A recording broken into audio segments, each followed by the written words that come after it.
Assalamualaikum warahmatullahi wabarakatuh. Perkenalkan, saya Herman dari UPTD SMP Negeri 24 Pesawaran, Kabupaten Pesawaran, Lampung. Kali ini saya tidak sendirian, ditemani oleh Ibu Aida Susana.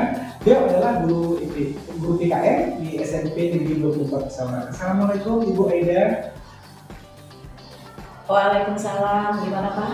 Bagaimana kabarnya Ibu? Alhamdulillah baik. Nah Ibu, ngomong Ibu, hari ini kita ada pertemuan ya Bu dengan Ibu Aida, ada perbincangan terkait praobservasi ya Bu, yang nanti akan saya amati jalannya proses pembelajaran Ibu yang dilakukan di dalam kelas. Sebelumnya saya melakukan proses supervisi kelas. Iya Pak, baik. Adapun tujuan dilakukan supervisi ini adalah untuk mengetahui dan juga mengevaluasi jalannya proses pembelajaran Ibu di hari ini untuk melakukan percakapan praobservasi, karena sebagai kegiatan persiapan langkah awal sebelum nanti Ibu Aida melakukan kegiatan pembelajaran agar lebih siap dan lebih percaya diri sehingga dapat memberikan pembelajaran yang terbaik bagi murid. Begitu Ibu. Iya Pak. Nah Ibu, ada beberapa pertanyaan Ibu yang akan saya sampaikan kepada Ibu. Yang pertama berkaitan dengan tujuan pembelajaran. Kira-kira apa tujuan pembelajaran yang ingin dicapai ya Bu? Nah, berdasarkan rancangan pembelajaran yang saya tuliskan di sini Pak, ada beberapa. Yang pertama, saya ingin menguraikan bagaimana dan menelaah terhadap sejarah berdirinya organisasi Budi Utomo. Dan yang kedua, peserta didik itu mampu menjelaskan kembali bagaimana sejarah berdirinya Budi Utomo. Baik, jadi ada 3 ya Bu. Yang pertama itu menelaah sejarah berdirinya Budi Utomo, kemudian peserta didik mampu mengembangkan dari keterampilan yang dilakukan oleh peserta didik ya Bu ya. Kemudian bagaimana Ibu untuk menerapkan di dalam kelas, mungkin dari strategi pembelajarannya atau model pembelajarannya ataupun dari metode pembelajarannya. Baik. Strategi yang saya gunakan adalah pembelajaran berdiferensiasi berdasarkan kesiapan belajar siswa yang diintegrasikan dengan pembelajaran sosial dan emosional. Kemudian saya melakukan pembagian kelompok sesuai dengan kemampuan, keterampilan, dan aktivitas siswanya. Dan untuk model yang saya gunakan yaitu model pembelajaran berbasis masalah dan program based learning. Dan untuk metodenya yang akan saya gunakan diskusi kelompok, tanya jawab, dan juga penugasan. Baik Ibu, jadi rencana yang akan Ibu terapkan dalam kelas itu menggunakan strategi pembelajaran berdiferensiasi ya Bu, yang diintegrasikan dengan pembelajaran sosial emosional dengan menggunakan model pembelajaran problem based learning ya, dan juga metode diskusi kelompok, kemudian penugasan serta tanya jawab ya Bu ya. Iya Pak. Nah, bagaimana dengan media pembelajaran yang akan dilakukan dalam pembelajaran di dalam kelas? Nah, untuk media pembelajaran, saya akan menggunakan beragam contoh hasil teks para praobservasi, kemudian membuat LKPD, slide PowerPoint, dan juga menggunakan laptop. Nah, kapan itu ya Ibu mau melakukan kegiatan pembelajaran tersebut, di hari apa, di kelas berapa, dan juga di jam berapa Ibu? Nah, kebetulan saya Pak ada jadwal hari Rabu depan, jam ke-4 di kelas 8B.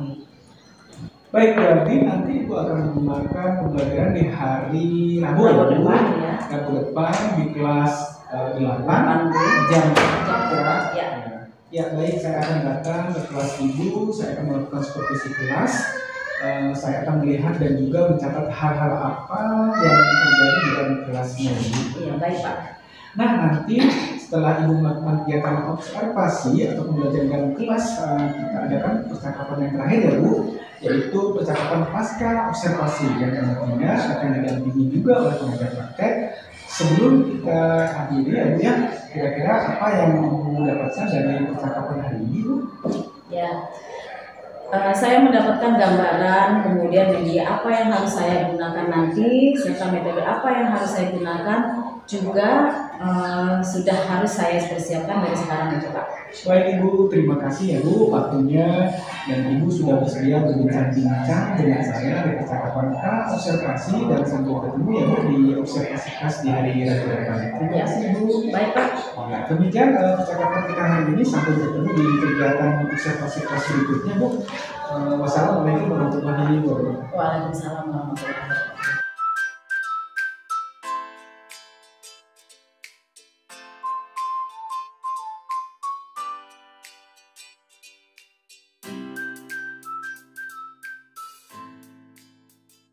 Assalamualaikum warahmatullahi wabarakatuh. Waalaikumsalam warahmatullahi wabarakatuh. Alhamdulillah suaranya masih semangat walaupun sudah jam 4 ya Nak ya. Yang jelas mudah-mudahan Allah selalu memberikan kita keselamatan, memberikan kita kesehatan. Mudah-mudahan apa yang kita citakan akan tercapai. Amin. Apa kabarnya hari ini anak-anak? Alhamdulillah luar biasa. Allahu Akbar. Allahu Akbar, semangatnya luar biasa. Oke, kita masuk ke materi yang sudah pernah Ibu jelaskan minggu lalu, bagaimana sejarah berdirinya organisasi Budi Utomo. Sekarang kita ulas kembali, kenapa organisasi Budi Utomo itu perlu ada dan perlu ada pemikiran para tokoh pendiri-pendiri negara, karena ada beberapa hal yang melatar belakangi adanya organisasi Budi Utomo. Kita lihat bagaimana perjuangan bangsa Indonesia sebelum tahun 1908 dan sesudah 1908. Masih ingat? Bagaimana teknik perjuangannya? Yang sudah jelas, kita masih bersifat kedaerahan sebelum tahun 1908. Maksudnya apa? Kalau kita pada saat itu tinggal di daerah Sumatera, kita hanya mempertahankan daerah Sumatera saja. Kalau tinggalnya di Kalimantan, hanya mempertahankan daerah Kalimantan. Dan yang kedua, latar belakangnya itu adalah kenapa kita tidak mencapai kemerdekaan. Persenjataan masih sangat sederhana. Contohnya apa? Adanya palu runcing. Sementara penjajah sudah menggunakan tembakan. Yang ketiga, apalagi tergantung pada satu orang pemimpin. Kalau pemimpinnya pada saat itu tewas di medan pertempuran, maka perjuangan itu berhenti sampai di saat itu. Atau katanya ada tadi jawabnya Pak, bubar. Nah, setelah adanya organisasi Budi Utomo, akhirnya apa yang terjadi? Perlawanan kita sudah bersifat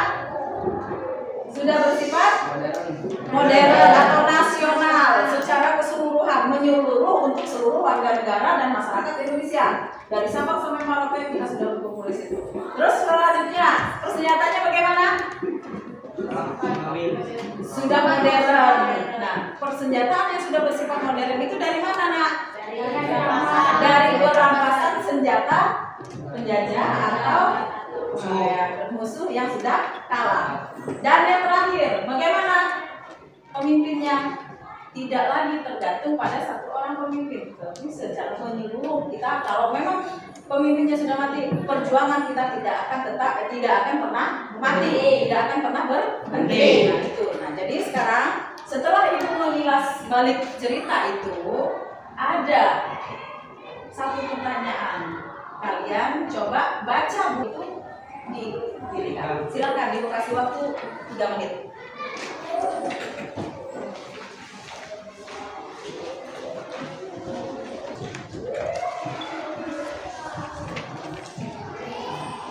Cukup? Nah, sekarang dari apa yang sudah kalian baca, kalian sudah pahami semua itu? Ada 3 intinya di situ. Yang pertama, kapan berdirinya Budi Utomo, dan yang kedua, apa? Siapa pendiri Budi Utomo? Yang ketiga, tujuan didirikannya organisasi. Budi Utomo didirikan pada tanggal 2 Mei 1908. Ya, kasih semangatnya dulu.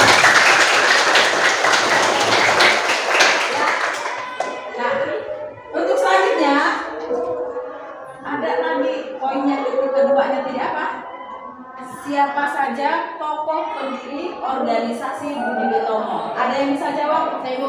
Ya silakan. Dr. Wahyudin Sudirohusodo, Dr. Sutomo, dan mahasiswa Stovia. Dan mahasiswa Stovia. Bagaimana dengan orang-orangnya? Tadi kalian sudah lihat slide. Oh macet ya slide-nya ya? Proyektornya macet ya, udah nggak apa-apa. Jadi di situ tadi kalian sudah lihat ya. Ternyata ada gambar orang pakai belangkon. Di situ ada Dr. Sutomo, ada Dr. Wahyudin Sudirohusodo, dan mahasiswa Stovia yang ada di sekelilingnya. Itulah para tokoh-tokoh pendiri organisasi Budi Utomo. Paham? Sampai sini jelas? Nah sekarang ada poin yang ketiga setelah kalian baca itu tadi, ada tujuan didirikannya Budi Utomo. Apa itu? Ya. Meningkatkan pendidikan dan pembelajaran. Meningkatkan pendidikan dan pembelajaran. Kayaknya agak menyimpang dikit ya. Ada yang bisa menambahkan? Ibu. Ya. Dikatakan sebagai organisasi karena organisasi. Untuk selanjutnya kita bekerja secara kelompok ya nak. Ibu bagi kelompoknya menjadi 3, kelompok 1, kelompok 2, kelompok 3. Dan masing-masing kelompok kalian mendiskusikan dengan anggota kelompoknya mengapa organisasi Budi Utomo itu harus dibentuk. Silakan Ibu kasih waktu 3 menit untuk mengerjakan secara kelompok. Setelah itu kita presentasikan di depan kelas.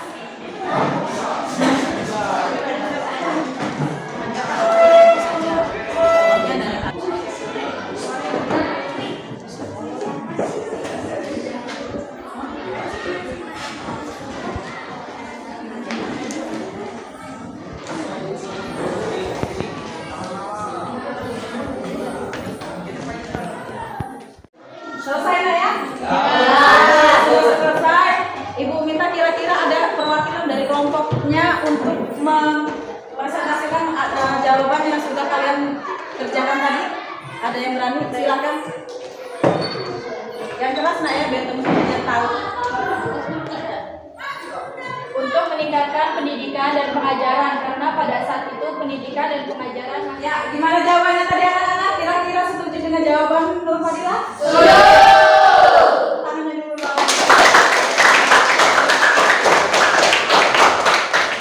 Materi yang sudah disampaikan mudah-mudahan bisa kalian pahami, dan segala sesuatunya apa yang sudah Ibu yang berikan mudah-mudahan bisa bermanfaat. Dan Ibu akhiri, wassalamualaikum warahmatullahi wabarakatuh. Waalaikumsalam warahmatullahi wabarakatuh.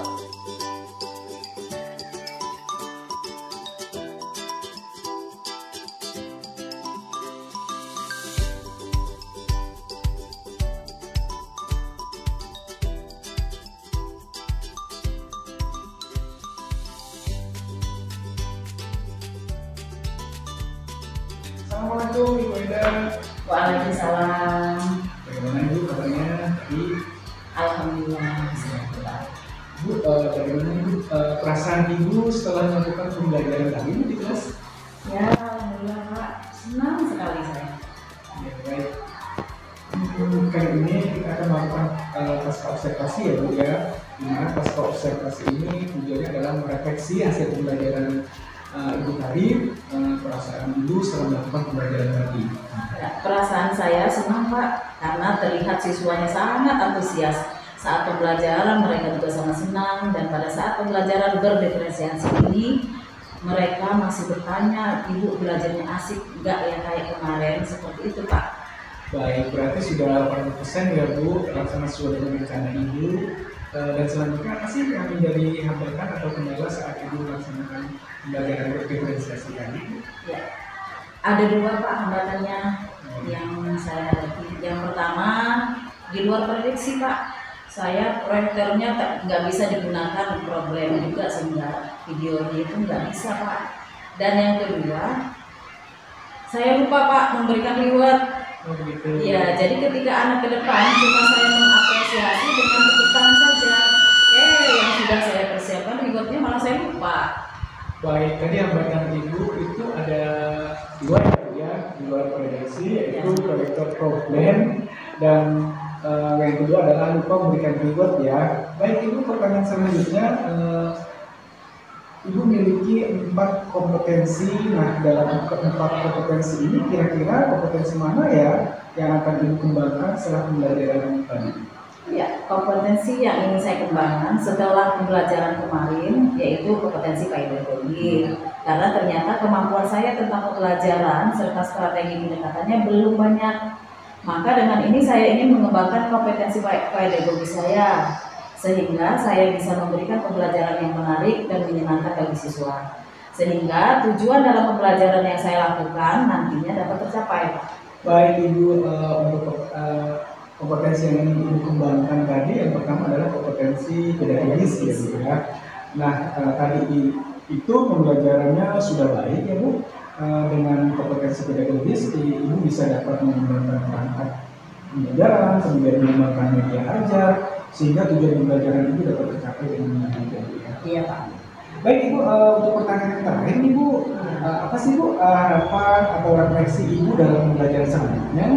Ya, harapan saya semoga saya bisa melaksanakan pembelajaran yang lebih baik, menyenangkan bagi murid dan juga menarik serta menerapkan pembelajaran berdiferensiasi yang lebih maksimal lagi dan juga pembelajaran yang lebih variatif lagi Pak. Baik Ibu, jadi refleksi Ibu harapan kedepannya Ibu akan melakukan pembelajaran berdiferensiasi ya Bu ya, dengan bervariatif seperti itu ya Bu ya. Iya. Wah Ibu, bagus sekali nih Bu, dari pengalaman Ibu ini jadi pembelajaran juga buat saya nih Bu. Terima kasih ya Bu atas perbincangan hari ini di Pasca Observasi. Semoga perbincangan dan pengalaman pembelajaran Ibu dapat bermanfaat Bu untuk saya juga. Terima kasih Ibu. Ya, sama-sama. Assalamualaikum warahmatullahi wabarakatuh. Waalaikumsalam warahmatullahi wabarakatuh.